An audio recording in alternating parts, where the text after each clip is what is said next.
السلام عليكم ورحمة الله وبركاته. ازيكم يا حبايبي؟ عاملين ايه؟ يا رب تكونوا بخير. ايه اخباركم كده؟ تمام كويسين. النهاردة بقى جاية لكم بفيديو جديد. آه فيديو بقى في المطبخ تقريبا، يعني في بقى اكل مصري في الامارات. قلت بقى ادلعهم شوية واعمل لهم اكل. انا من ساعة ما رحت وانا باكل باكل باكل زهقت، فعايزة ادخل المطبخ، وحشني المطبخ جدا. فالمهم سألتهم نفسكوا في ايه، فكالعادة وبكل سعادة المحشي سيد الطلبات يا جماعة. اي موقف تسأل فيه نفسكوا في ايه، يقولوا لك المحشي بتاعنا يعني.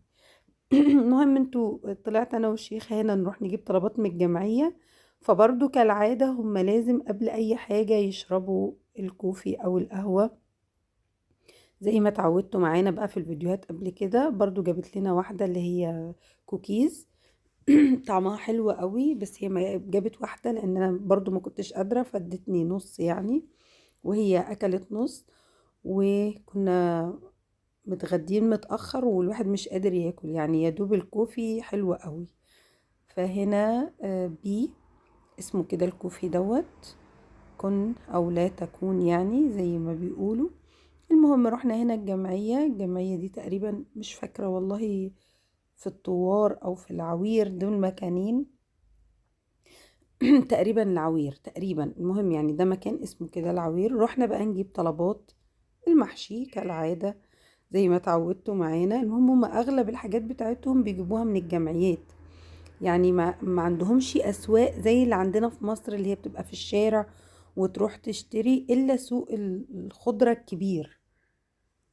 سوق كبير فيه خضار، ده ممكن تروحوا، بس مش موجود عندنا زي جنب كل بيت. ممكن تلاقي محلات جنب كل، في مكان محل بتاع خضرة، بس مبقاش متوفر فيه الخضار والحاجات زي ما بتروح تجيبها من الجمعية او من الهايبر او من الكارفور، ايا كان الاماكن بتاعت الخضار دي. فطلعنا بقى قلنا نروح نجيب ايه طلبات للبيت عشان نعمل المحشي يعني. فسألتهم قالوا لي محشي. المرة اللي فاتت انا عملت كان ممبار وبامية واكل زي ده، فالمرة دي قالوا لي لا، عايزين بسلة وعايزين محشي كوسة وبتنجان وفلفل وورق عنب.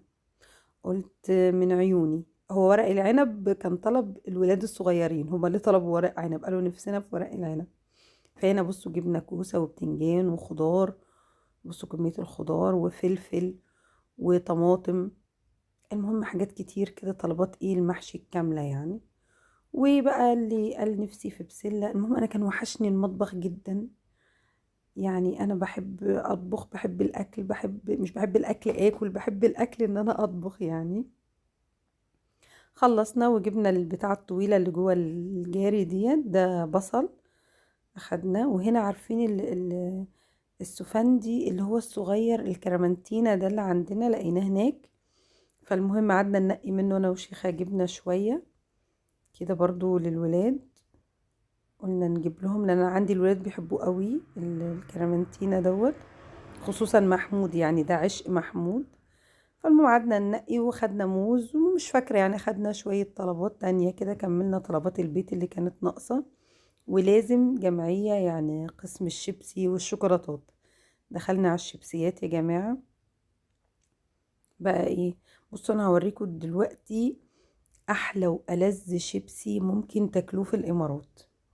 لازم اللي يروح الامارات يا جماعة ياكل الشيبسي ده، اللي هو شيبسي عمان. هو اسمه كده شيبسي او بطاطس عمان. من احلى الشيبسيات اللي موجودة، اللي ممكن انا بحبها جدا.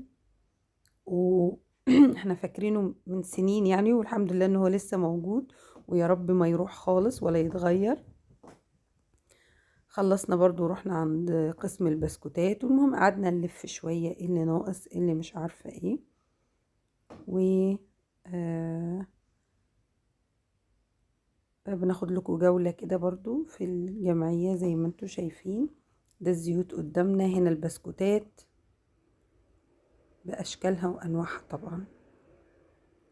كده خلاص خلصنا وبنحاسب بقى على الطلبات. ما شاء الله حاجات المحشي كتير شوية، شوية زيادة عن اللازم يعني. وجبنا بسلة، هما تقريبا البسلة بتاعتنا احنا اللي هي بتاعت مصر الفريش دي ما بتبقاش موجودة، فجبناها اللي هي مجمدة. هنا بقى محمصة يمال الشام، دي اللي بيبقى فيها الحلويات وحاجات السبوع بتاعت النونو لو عايزين، فيها لب، فيها مكسرات انا اسفة، وفيها القهوة، وفي المهم القهوة كانت عندهم في البيت خلصانة، القهوة العربي اللي هي بتاعتهم بتاعت الاماراتيين. فكانت شيخة رايحة تجيب قهوة، وقلت اصور لكم المكان. يعني المحمصة دي تقريبا من اقدم المحمصات اللي موجودة، او المحامص، ايه المحمصات دي، المهم من اقدم المحامص اللي موجودة في الامارات، معروفة قوي ومشهورة قوي، اللي هي يمال الشام دي من ايام انا كنت هناك، يمكن من 10 سنين واكتر، من 15 سنة كمان وهي موجودة، فمن الاشياء العتيقة في الامارات يعني. بصوا ما شاء الله، اما القهوة بيطحنها لك فريش قدامك بحسب اللي انت عايزها، بهيل، الهيل اللي هو الحبهان، بزعفران، المهم بطلبك يعني اللي انت عايزه. ودي اللي تحت دي تمور تمر بأشكال وأنواع بقى. حلويات بقى موجودة، يعني المشهورة عندهم أو اللي معروفة عندهم قوي. بصوا اللي فوق دي اسمها عين الجمل، بس هي حلويات، مش عين الجمل اللي هي المكسرات، لا، عين الجمل دي حلويات بيعملوها كده على شكل عين الجمل، هي اسمها كده. وهنا بقى المكان التاني ده قسم بصوا المكسرات بقى، هنا موجود المكسرات واللب بأنواعه، وحتى البسلة دي بيجففوها خضرة بيضة، بيحطوا لك عليها نكهات من بره. ف بصوا بقى ده العشق بتاعي انا، دي عبارة عن مكسرات متغلفة من بره بالشوكولاتة. دي انا كنت بحبها جدا جدا من سنين، من ايام ما انا كنت موجودة، فشفتها بقى بصوا مش قادرة. شيخة قالت لي عايزة، قلت لها ايوه دي عايزاها، انا مش قادرة اقول لا، دي انا عايزاها. ف افتكرت برضو زمان انا كنت بحبها قوي قوي الشوكولاتة ديت. هي تقريبا اللي هي بيبقى شكلها من جوه المخ دي، عارفين شكل المخ، انا مش عارفة اسمها ايه، جوز لوز، المهم يعني شكلها من جوه بيبقى المخ، ومتغلفة من بره بالشوكولاتة. وكده بقى يعتبر ايه، خلصنا الطلبية بتاعتنا. بس كنا سايبين الجاري بتاعنا بره، خلصنا.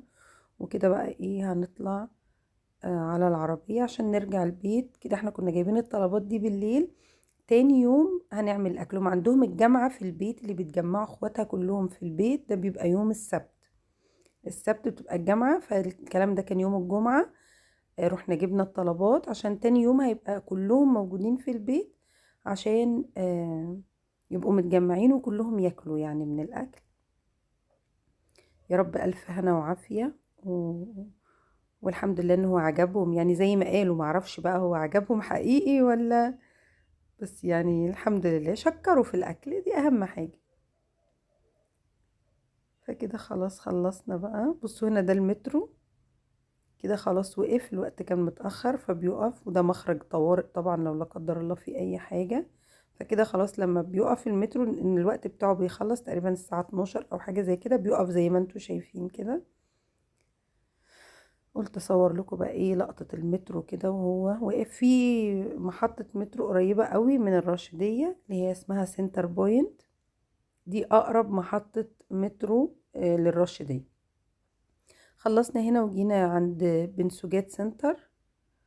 آه، كانوا في البيت الولاد طالبين ايس كريم من شيخة يعني، وراحت عشان تجيب لهم. فالايس كريم برضو اللي مشهور قوي في الامارات عندهم اللي هو باسكن روبنز ده.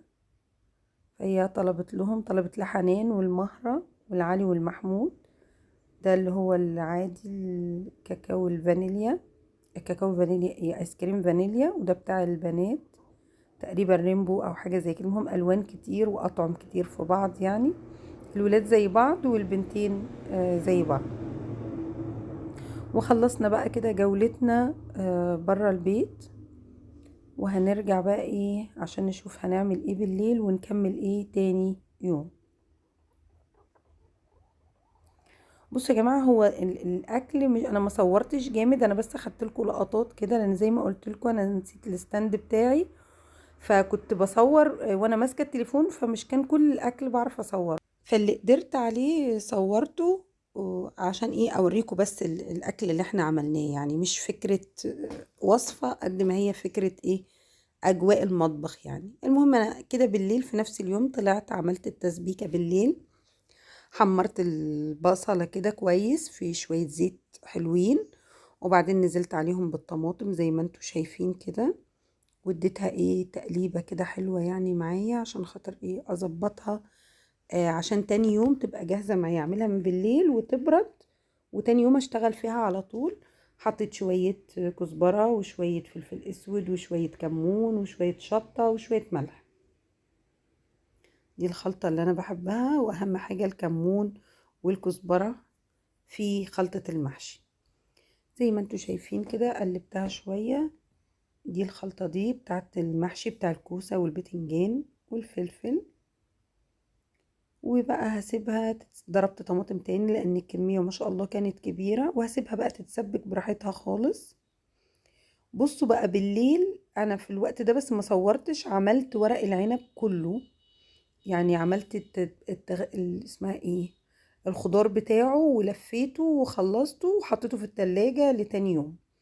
عملت التسبيكة وركنتها هنا بقى بعمل البسلة. طبعا بشوح الاول بصلة وفي شوية زيت، وبعدين بنزل باللحمة بشوحها كويس قوي، وبعدين بعد ما تتشوح في البصلة بنزل عليها بالطماطم. بصوا هنا ده ورق العنب انا كنت عاملاه من بالليل زي ما انتوا شايفين كده، حشيته كله. بس برضو زي ما قلت لكم للاسف انا معرفتش اصور الخلطة بتاعت ورق العنب، انا كنت عاملاها معاكم قبل كده كذا مرة على القناة. بعملها ني في ني، ما بسبكش الورق العنب، يعني ما بعملوش زي المحشي العادي. بصوا دول الخلطة بتاعته، شوية صلصة مع ماجي مع كمون مع شوية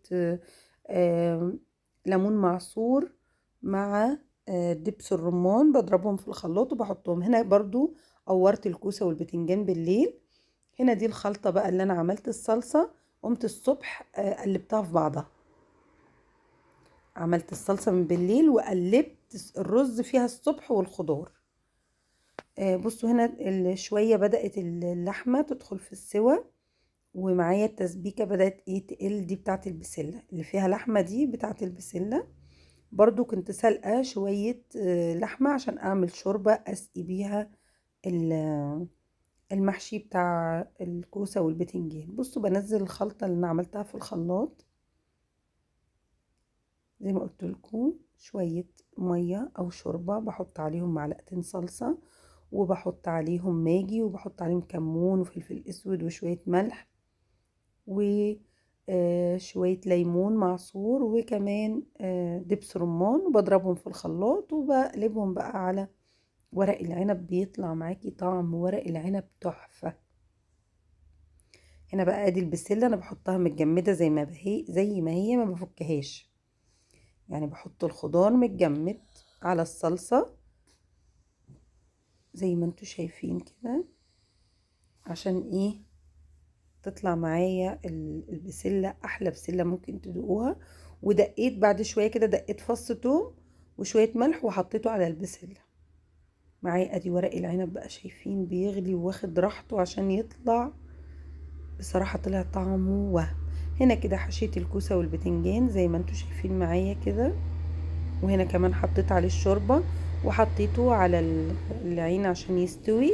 بعلي عليه في الاول شوية، وبعد شوية برجع بعد ما يغلي كويس حبة كويسين كده برجع اوطي عليهم. بصوا معايا اللحمة هنا استوت خلاص زي ما انتوا شايفين كده. كده بقى ايدي خلاص بحمرها بقى واحطها جنب الاكل للي عايز ياكل اللحمة كده يعني. بصوا ورق العنب بدأ تقل ميته شوية، وبدأ ايه يدخل في السوا بقى كويس. طبعا هو كان عايز طبق اكبر من كده شوية عشان يضغط على كل ورق العنب ما يطلعش، بس ما جرالوش حاجة. دلوقتي هتشوفوا معايا لما قلت المية منه شوية ما شاء الله يعني كان حلو قوي. ادي بقى البسلة بعد ما خلصت خلاص كده استوت خالص وانا شلتها من على النار. عملت بقى رز بشعرية، وادي محشي الكوسة والبتنجان كده يعتبر استوى. بصوا بقى مفلفل وطالع طعمه رهيب، طلع تحفة بجد، طعمه حلو قوي المحشي ما شاء الله. عملت اطباق بقى، في ناس ما جاتش عملت لهم طباق اخدها لهم معايا.